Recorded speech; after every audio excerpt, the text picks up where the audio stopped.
I'm Ariana Blake, 30 years old, born and raised in a wealthy lakeside neighborhood in Bellevue, Washington. My family had everything society associates with success.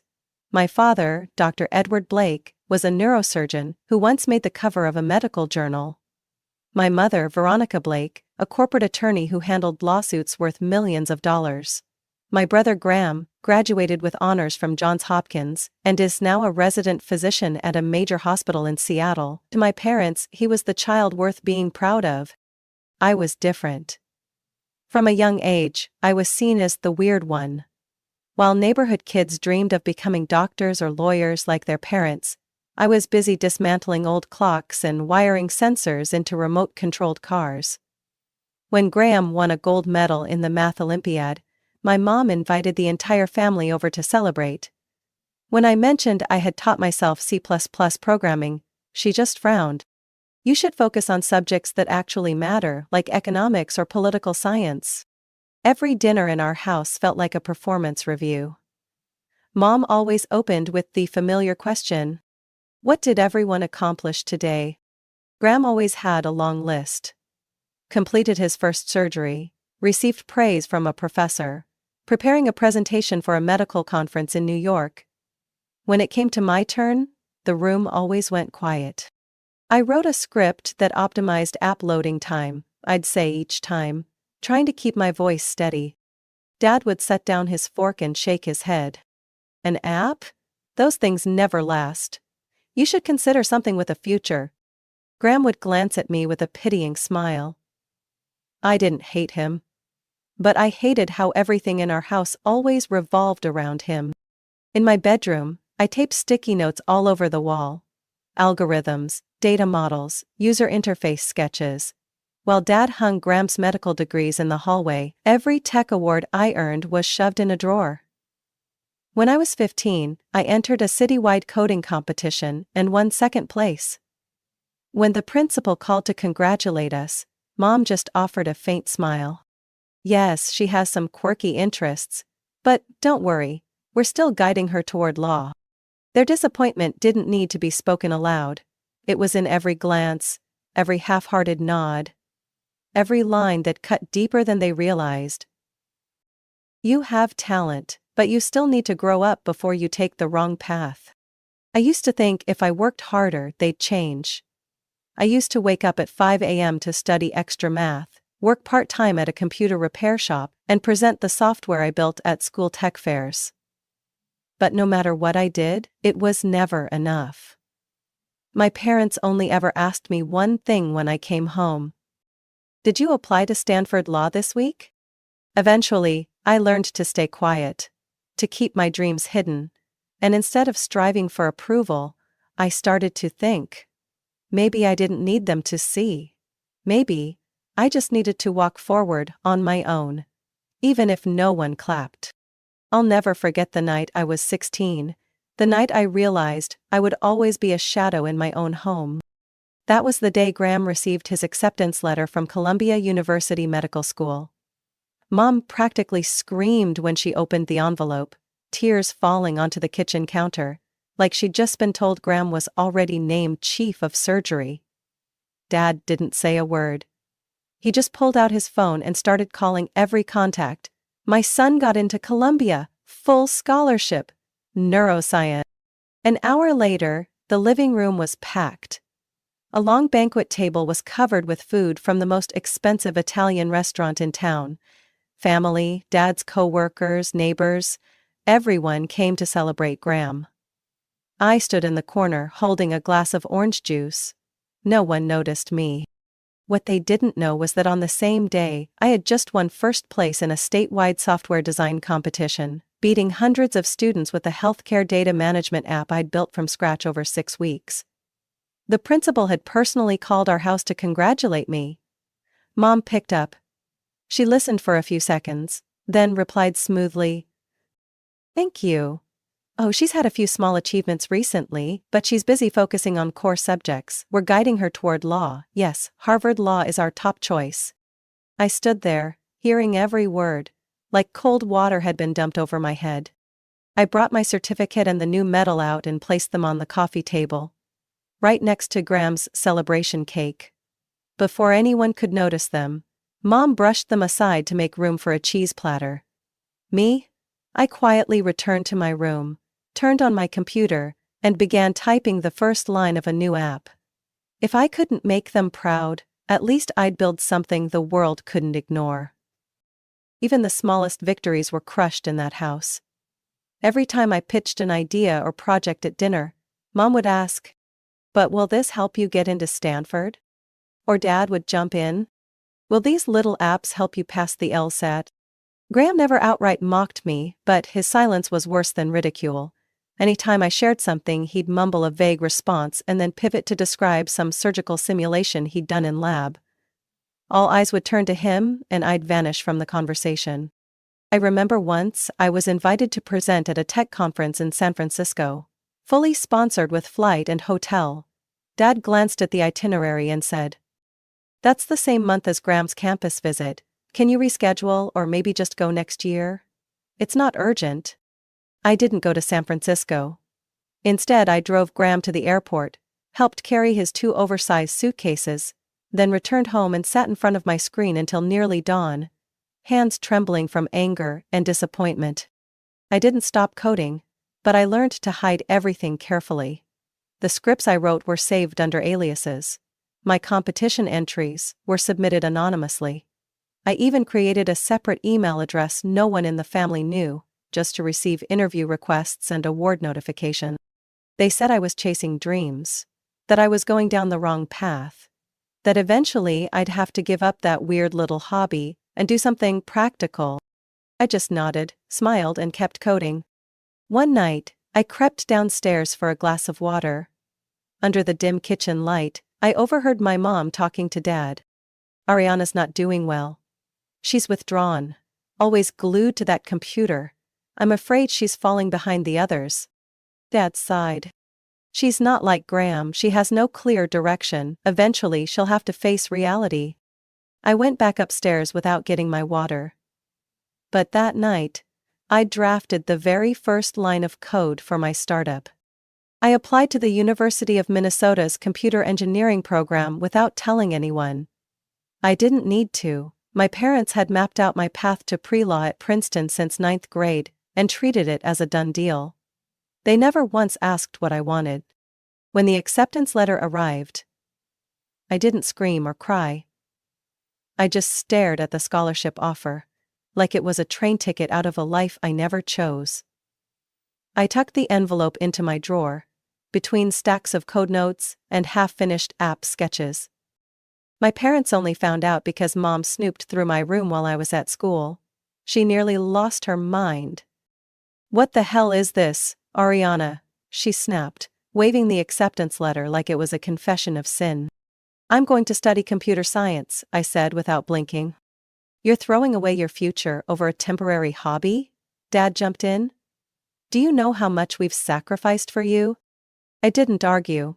I just started packing, quietly, little by little, for the day I'd finally leave. That summer was Seattle's hottest in years. And the first time I felt like I could breathe. College opened up a different world, one where no one knew me as Graham's little sister or Dr. Blake's daughter. There, I was just Ariana, the girl who coded through the night, who brought her laptop to every coffee shop, who argued in class about real-time tech and healthcare. During a freshman group presentation, I met Riley Alvarez. She could talk about blockchain and medical records for 40 straight minutes and still keep the room on the edge of their seats. We were paired on the same team, and during our first study session at the library, I knew if anyone could get me, it was Riley. Unlike me, Riley grew up in a Mexican-American family in Phoenix. Her parents were a nurse and a lab tech.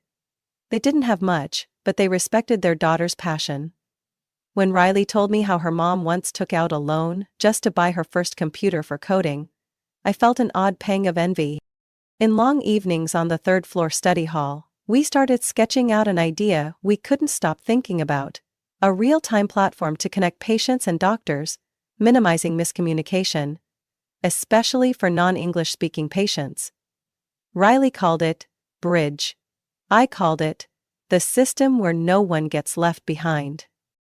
Ariana, I'm serious, she said one night, eyes fixed on the whiteboard. This isn't just a class project. This could change the system. I looked at our messy diagrams, APIs, virtual medical charts, AI-driven language interpretation algorithms we were still refining. And, for the first time, I thought, maybe I really can build something that matters. We started coding non-stop, fueled by Riley's memories of her mother misunderstanding treatment instructions, and my own scars from being dismissed. We worked like time was our enemy. Every morning, Riley brought coffee, I brought peanut butter sandwiches, and we dove in like we were running a real startup. We named the platform ClarityNet, a clean, precise name for a technology built to clarify healthcare communication. By sophomore year, we entered ClarityNet in student startup competitions. At the Minnesota State Finals, one judge, a CTO from a major private hospital chain, called it a solution that could save lives. We won first place, and for the first time, I stood on stage, mic in hand, in front of hundreds of students and young investors, speaking my dream aloud. Without needing anyone's permission. That winter, while Graham posted selfies of his first surgery on Facebook, Riley and I sat in our cheap apartment, slurping instant noodles and grinning after a medical center in Minneapolis agreed to pilot ClarityNet for 3 months. No fireworks, no cake, no one clapping, just 2 girls with overheating laptops on their laps and an unshakable belief we were on the right path. We moved all our equipment into a tiny garage behind Riley's aunt's house in the Bloomington suburbs. No air conditioning, a leaky roof when the snow melted, and finicky outlets we had to take turns using. But it was the first headquarters of ClarityNet, the platform we believed could transform the healthcare system. Riley sketched diagrams on a dusty car windshield, while I coded at a wobbly dining table propped up with bricks. We split protein bars, made coffee with a thrift store kettle, and learned to wear 3 layers in winter to cut heating bills. Still, every morning, I woke up breathless with excitement. On the 8th week in the garage, we got an email from a community health center in Rochester, serving many immigrant patients. They wanted to pilot ClarityNet in their intake process, no payment, just a 6-week trial. And that was more than enough for us. I remember the feeling, throat dry, eyes stinging, my hand shaking so much I couldn't hit reply. Riley burst out laughing. This is step 1, then the whole state, then the whole country. We didn't hire anyone right away. Every dollar from our startup award, Riley split it evenly with me. When the Rochester clinic reported a 42% drop in patient intake errors after our trial, I printed that report and taped it to the garage wall, like it was a self-made award. We expanded the real-time language translation feature and built an algorithm that learned user behavior to suggest relevant medical prompts. Riley handled hospital outreach and legal filings. I coded until 3 a.m., often passing out on a plastic chair, with my hand still on the mouse. One night in mid-February, snow blanketing the driveway, my phone rang. It was Grace Liu, one of the judges from our startup competition. I've got an angel investment group in Minneapolis. They want to hear about ClarityNet. We pitched using a cracked old laptop. Riley nailed the numbers, and I demoed our new UI with a live simulation. At the end, there was a pause. Then, the silver-haired woman at the center asked, "Are you two ready to turn this into a real company?" They invested $150,000 for 10% equity. We signed the deal on my 21st birthday. No cake, no candles. Riley bought me a second-hand ergonomic chair. Still the best gift I've ever received. After that round, we rented a tiny office in the cheapest Bloomington business park. The walls were so thin we could hear the lunch bell from the fast food joint next door. But for us, it was our new headquarters, the place where I officially deleted the beta tag from the ClarityNet logo. We hired a part-time developer, Jace, a senior who could scan code once and spot bugs instantly. Then a tech support person, then an intern to handle user onboarding. Within 6 months, ClarityNet was active in 11 clinics across the state. No one in my family knew. And I preferred it that way. Every month, Mom still texted, "How's work going? Have you thought about law school again?" I only replied, "I'm doing fine, tech is still my path." Once, when Dad called asking if I'd be home for Thanksgiving, I was in a meeting with the board of Hennepin Medical, who had just proposed a $60,000 a year deal to implement our platform across their clinics. I said, "This year's a bit packed, maybe next year." I heard him sigh, followed by the usual line, "Busy with what? Your mom said Graham's coming home too." I stayed quiet. Not because I felt guilty, but because I knew, if I told the truth, they wouldn't know how to react. That the weird daughter was about to become CEO of a statewide health tech platform. That I, not Graham, had just wrapped up a call with the hospital's executive director. I hung up, looked around the office. Cables everywhere, whiteboards covered in sticky notes, and a photo of me and Riley standing in front of that garage. I smiled. No applause needed. No need for them to understand. I just needed ClarityNet to keep growing. I got an email from Care Unity Health Network on a Tuesday morning. The subject line read, "Proposal for Regional Partnership Discussion, Confidential." The moment I saw the word confidential, my heart clenched. Care Unity is one of the largest private healthcare organizations in the Midwest, with a network of hospitals and clinics across 4 states. In the email, they proposed a closed-door meeting to discuss acquiring ClarityNet, with an initial valuation between $180 to $220 million, depending on infrastructure assessment. My head spun. Riley was standing beside me, holding her coffee cup. I held up the screen. "We're officially on the radar," I said, unable to hide the nerves. "If they're serious, this would be the biggest offer yet," Riley whispered. A few days later, Care Unity sent over the meeting invite with their investment and strategy team. The attendee list included the CEO, legal counsel, and one name that hit me like a bucket of ice water. Natalie Cooper, Vice President of Mergers and Acquisitions. I stared at the name. It wasn't unfamiliar. She was my brother Graham's fiancée, the one the whole family was planning an engagement party for next month. The one who used to sit next to my mom at family dinners, chatting about the weather and organic teas. The one my dad always called a perfect young lady. I had thought Natalie worked in pharmaceuticals. I never looked too closely. But now I saw her photo in Care Unity's internal report. Sharp, composed, seated beside the CEO, while presenting recent acquisition deals. Riley's eyes widened. "Does she know you're the CEO?" "No. All the documents just say A. Blake. They probably think I'm a tech lead or CTO. So what now?" "Now we find out. Who figures it out first?" A week later, I got a formal invitation from my mother. Intimate dinner at Bellevue celebrating Graham and Natalie's engagement. The gold-foiled lettering felt like a joke. That restaurant was the hardest to book in town. The same place my mom once swore she'd never waste money on a $70 salad. I didn't plan to go, really. But then Dad sent me a text. "You should come. Graham will be happy. Natalie's excited to introduce you to her family. There's someone in tech you might learn something." I almost laughed. The someone in tech he was referring to was the woman currently assuming I was a nameless back-end engineer, while negotiating to buy out the entire platform I'd built. I replied, "I'll be there." That evening, I arrived at Bellevue right on time, wearing a simple black dress, hair neatly pinned. No jewelry, no flash.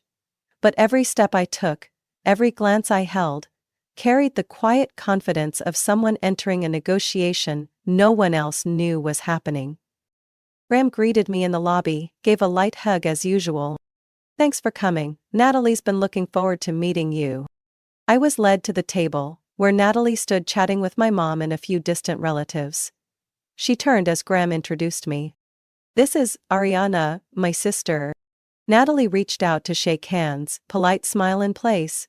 But then her expression froze for a split second when I said, Nice to see you again.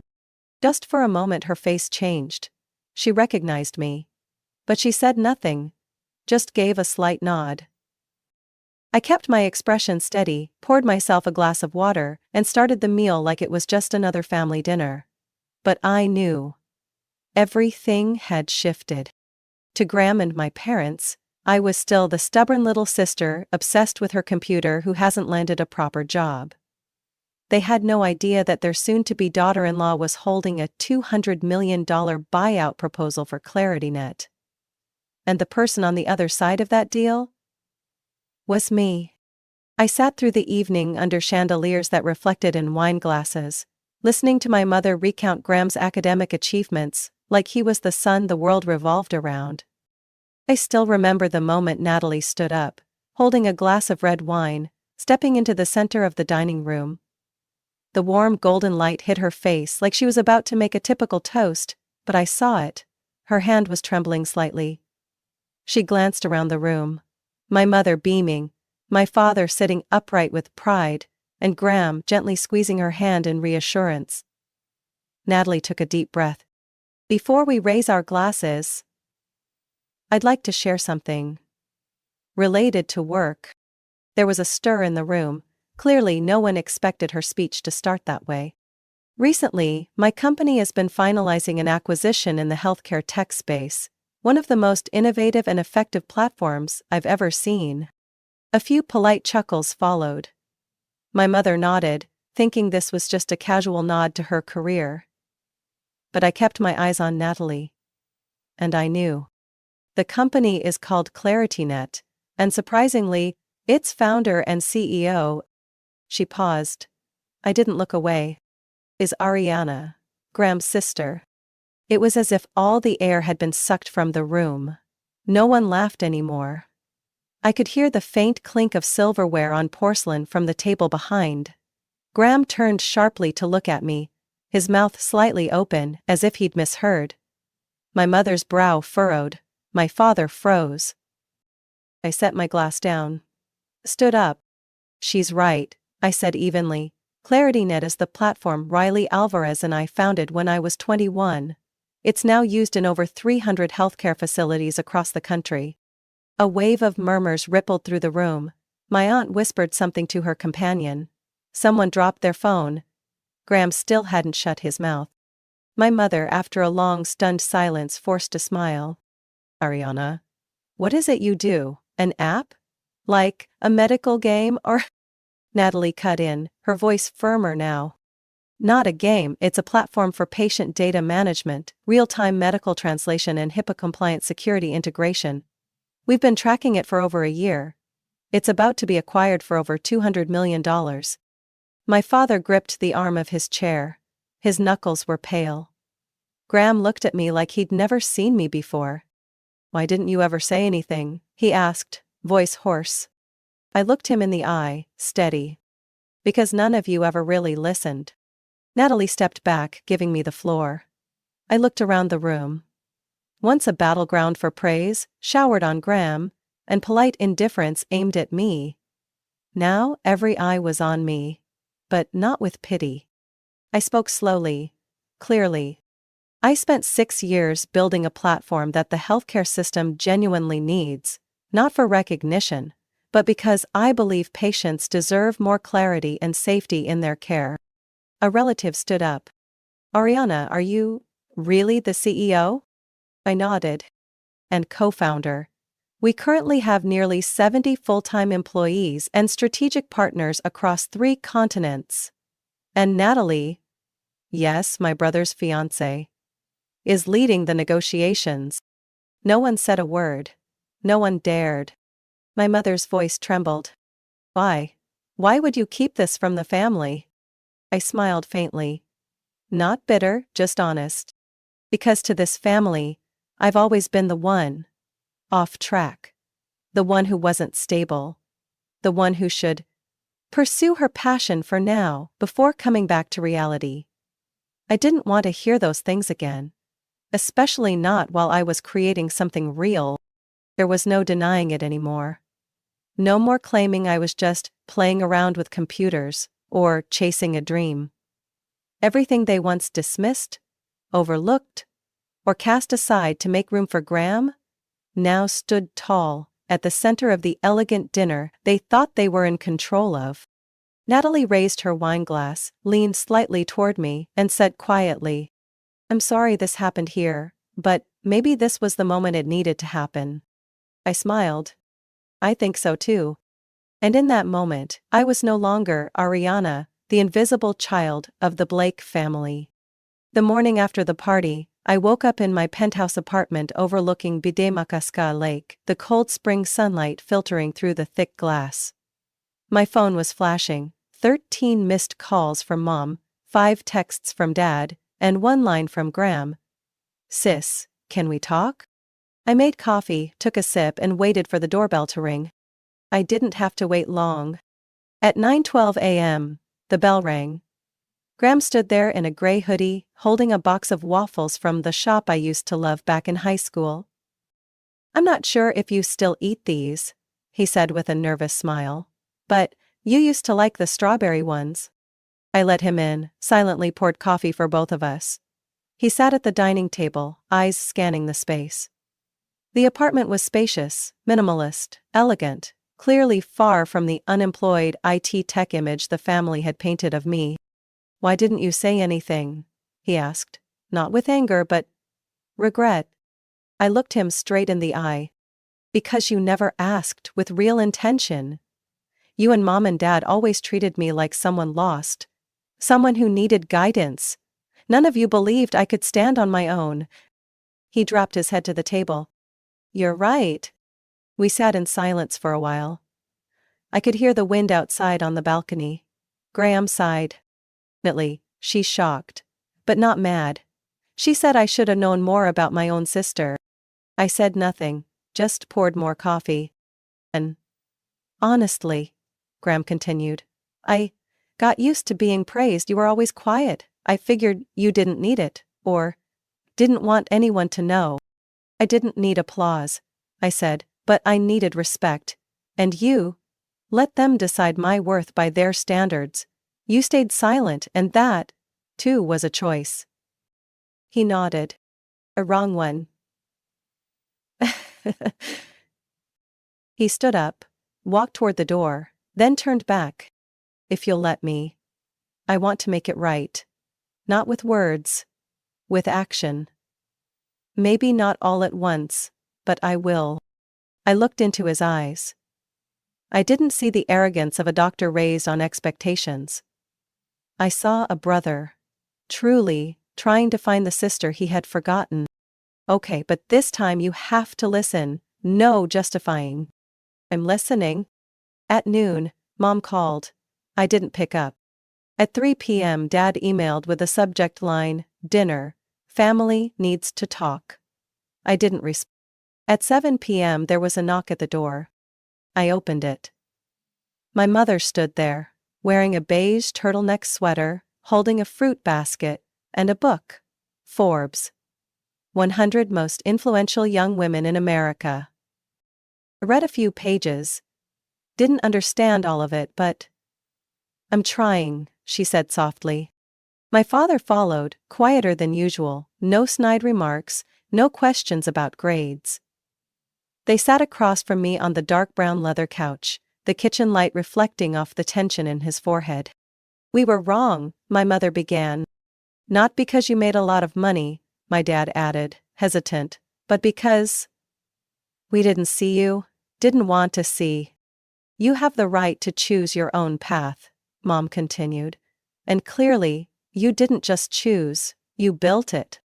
I stayed silent, not out of anger, but because after all these years it was the first time I heard those words from them. With no strings attached. No conditions. "We want to start over," Dad said. "From the beginning, not to fix the past but to understand you." I didn't answer right away. I stood, pulled a color printout from the shelf, clipped neatly. "Memorandum of Understanding between ClarityNet and Care Unity, Preliminary Valuation, $217 million. I placed it on the table, turned it toward them. This is what I've quietly built over the last 6 years. My mother reached out, gently touched the paper, like she was afraid to crease it. "We don't deserve to see this first," she whispered, "but thank you for letting us." I poured more tea, set 2 almond cookies on a small plate. "We'll start over. But this time, I set the pace. No one else takes my story from me again." No one said a word. But I knew, in that silence, something was beginning to shift. Slowly, but truly. The agreement between ClarityNet and Care Unity officially closed on a rainy Friday afternoon. Riley and I signed the final contract in a private conference room on the 32nd floor of a glass building facing the Mississippi River. As my pen touched the last signature, a quiet feeling settled in. Not joy, but a confirmation. I had finished the journey no one believed I could take. ClarityNet was valued at $218 million. Riley took on the role of global director, and I became chief innovation officer at Care Unity, the company now expanding its platform into Canada and 3 European countries. But most importantly, I retained control over the core development team. No one forced me out or tried to make me a brand face. I got to be myself, whole and unshaped by anyone's mold. 3 months after the deal closed, I moved into a new riverfront apartment. Minimalist. With clear glass panels facing the city. No statues or awards on the walls. Just a whiteboard, a walnut desk, and the piano I'd dreamed of buying since I was 14. Every Wednesday afternoon, I spent time with a group of high school girls from underserved suburbs. We call it the Debug Club. A space where they learn to code, pitch projects, and most importantly, believe their voices matter. Last week, a girl named Leah, with curly hair, oversized glasses and eyes that looked anywhere but mine, whispered after class, "Miss Ariana, do you think someone like me could ever build something like ClarityNet?" I smiled, without hesitation. "Leah, if you're doing it because you believe in it, then not only can you, you will." Then I handed her a USB with a basic Python setup and notes I wrote when I was 19. Passing it forward. Something I never had, is how I mend those years without belief. As for my family, things didn't change overnight like in the movies. But they did change, slowly, sometimes clumsily. My mom started sending me tech articles, often with the wrong sources, but always with a note. "Do you think this could work with your old system?" Dad's quieter now, but every week, he calls to ask, "Is the company doing okay? How's the progress with the international contracts?" For the first time in my life, he listens to the whole answer. Graham kept his promise. He's now one of the strongest advocates for the Bridge to Care initiative I'm launching, connecting young doctors to ClarityNet through special access accounts. Natalie, now my sister-in-law, even proposed integrating the platform into the international hospital chain she manages. Family dinners are no longer achievement reviews, instead they're filled with simple questions. "What new thing did you learn this week? Any good coffee spots lately? So who's taking mom to the STEM parent seminar?" I no longer crave their approval. No need for applause. No award taped to the fridge. I've gone far enough to understand. Real worth doesn't come from noise, but from persistence. I used to think my goal was to prove them wrong. But I've learned. Success isn't revenge. It's a statement. Quiet, steady, and undeniable. These days, I still wake up at 6 a.m., open my laptop in a sunlit kitchen, and start the day with ClarityNet's dashboard. 82,000 real-time medical interpretations this week. Patient satisfaction rate, 96%. 3 new countries piloting the platform. I have nothing left to prove. I just have work I still believe in. And that's the only win worth keeping. And I choose to keep it.